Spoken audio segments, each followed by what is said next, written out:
అందరికీ నమస్కారం. Career start చేయాలనుకునే వాళ్లకి ఇదొక అద్భుతమైన అవకాశం. విశాఖపట్నంలోని నావల్ డాక్యార్డ్ నుంచి ఒక పెద్ద రిక్రూట్మెంట్ డ్రైవ్ వచ్చింది. దీనికి సంబంధించిన పూర్తి వివరాలేంటో ఇప్పుడు చూసేద్దాం. 100 కాదు, 200 కాదు, ఏకంగా 320కి పైగా వేకెన్సీలు ఉన్నాయి. ఇది మామూలు నోటిఫికేషన్ కాదు. టెక్నికల్ ఫీల్డ్లో కెరీర్ మొదలుపెట్టడానికి ఇది ఒక గోల్డెన్ ఆపర్చునిటీ అని చెప్పొచ్చు. ఇక్కడ అందరూ గమనించాల్సిన విషయమేంటంటే, ఈ పోస్టులకు ఎలాంటి ఎక్స్పీరియన్స్ అవసరం లేదు. అవును, ఇవి పక్కాగా ఫ్రెషర్స్ కోసం మాత్రమే. అంటే ఇప్పుడిప్పుడే ఐటీఐ పూర్తి చేసిన వాళ్లకి ఇది పర్ఫెక్ట్ ఛాన్స్. సరే, ఈ నోటిఫికేషన్ గురించి స్టెప్ బై స్టెప్ తెలుసుకుందాం. ముందుగా వైజాగ్లో వచ్చిన ఈ అవకాశమేంటి, దానికి అర్హతలేంటి, అప్లికేషన్ ప్రాసెస్ ఎలా ఉంటుంది, సెలెక్షన్ ఎలా చేస్తారు, ఇంపార్టెంట్ డేట్స్ ఏంటి, ఇంకా ఫ్యూచర్కి ఇది ఎలా హెల్ప్ అవుతుందో కూడా చూద్దాం. రైట్, ఫస్ట్ పాయింట్లోకి వెళ్ళిపోదాం. అసలు ఈ అవకాశం ఎక్కడ్నుంచి వచ్చిందో చూద్దాం. ఈ రిక్రూట్మెంట్ చేసేది ఏదో ఒక ప్రైవేట్ కంపెనీ కాదు. ఇది ఏకంగా మన మినిస్ట్రీ ఆఫ్ డిఫెన్స్ అంటే రక్షణ మంత్రిత్వ శాఖ కింద పనిచేసే విశాఖపట్నంలోని నావల్ డాక్యార్డ్.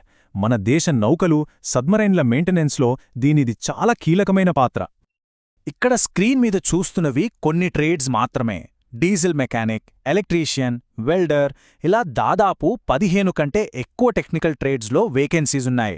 అంటే ఆల్మోస్ట్ ప్రతి ఐటీఐ ట్రేడ్ చేసిన వాళ్లకి ఏదో ఒక అవకాశం ఇక్కడ దొరుకుతుంది. ఓకే, అవకాశాలు బాగున్నాయి. మరి దీనికి అప్లై చేయాలంటే ఉండాల్సిన క్వాలిఫికేషన్స్ ఏంటో ఇప్పుడు చెక్ చేద్దాం. ఎడ్యుకేషన్ క్వాలిఫికేషన్స్ విషయానికి వస్తే రెండూ చాలా ముఖ్యమైనవి. ఫస్ట్, 10th క్లాస్లో మినిమం 50% మార్కులు ఉండాలి. సెకండ్, ఐటీఐ సర్టిఫికేట్లో అది ఎన్సీవీటీ అయినా ఎస్సీవీటీ అయినా కనీసం 65% మార్కులు తెచ్చుకుని ఉండాలి. ఈ రెండూ కంపల్సరీ. ఇక ఏజ్ లిమిట్ చూస్తే 14 సంవత్సరాల నుంచి 18 సంవత్సరాల మధ్య ఉండాలి. అయితే గవర్నమెంట్ రూల్స్ ప్రకారం రిజర్వేషన్ కేటగిరీ అభ్యర్థులకు ఏజ్ రిలాక్సేషన్ కూడా అప్లై అవుతుంది. ఇప్పుడు మనం చాలా ఇంపార్టెంట్ సెక్షన్కి వచ్చాం. అదే అప్లికేషన్ ప్రాసెస్. చాలామంది ఇక్కడే తప్పులు చేస్తుంటారు, కాబట్టి కొంచెం కేర్ఫుల్గా గమనించండి. ఈ ప్రాసెస్లో 2 పార్ట్స్ ఉన్నాయి. ఒకటి ఆన్లైన్, 2 ఆఫ్లైన్. ఇది బాగా గుర్తుపెట్టుకోండి. కేవలం ఆన్లైన్లో అప్లై చేసి వదిలేస్తే అప్లికేషన్ యాక్సెప్ట్ చేయరు. ఆన్లైన్ ఇంకా ఆఫ్లైన్ ఈ రెండూ కంప్లీట్ చేయాలి. రెండిట్లో ఏ ఒక్కటి మిస్ చేసినా అప్లికేషన్ రిజెక్ట్ అయిపోతుంది. So be careful. సరే, ఫస్ట్ పార్ట్ చూద్దాం. Online application. apprenticeshipindia.gov.in అనే వెబ్సైట్కి వెళ్ళాలి. అక్కడ ముందుగా రిజిస్టర్ చేసుకోవాలి. తర్వాత లాగిన్ అయ్యి ఎస్టాబ్లిష్మెంట్ నేమ్లో నావల్ డాక్యార్డ్ అని సెర్చ్ చేసి అప్లై చేయాలి. అంతా అయిపోయాక ఫిల్ చేసిన అప్లికేషన్ ఫామ్ని ప్రింట్ తీసుకోవడం మాత్రం అస్సలు మర్చిపోవద్దు. ఇక సెకండ్ పార్ట్, ఆఫ్లైన్ సబ్మిషన్.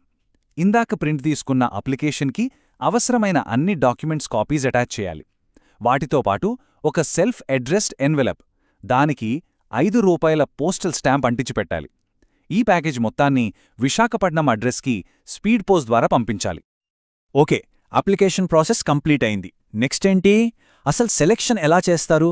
ఆ ప్రాసెస్ ఏంటో ఇప్పుడు చూద్దాం. సెలెక్షన్ ప్రాసెస్లో మెయిన్ స్టేజ్ వచ్చి రిటన్ ఎగ్జామ్. మొత్తం 100 మార్కులకే ఉంటుంది ఈ ఎగ్జామ్. ఇందులో చూస్తే మ్యాథ్స్కి 35 మార్కులు, జనరల్ సైన్స్కి 35 మార్కులు, అంటే ఈ రెండిటికీ ఎక్కువ వెయిటేజ్ ఉంది. ఇక జనరల్ నాలెడ్జ్కి 30 మార్కులు కేటాయించారు. ఈ ఎగ్జామ్ గురించి కొన్ని కీ పాయింట్స్ ఉన్నాయి. ఇది మల్టిపుల్ చాయిస్ క్వశ్చన్స్తో OMR based test. Paper English మీడియంలో ఉంటుంది. అండ్ ఒక గుడ్ న్యూస్ ఏంటంటే దీనికి నెగటివ్ మార్కింగ్ లేదు.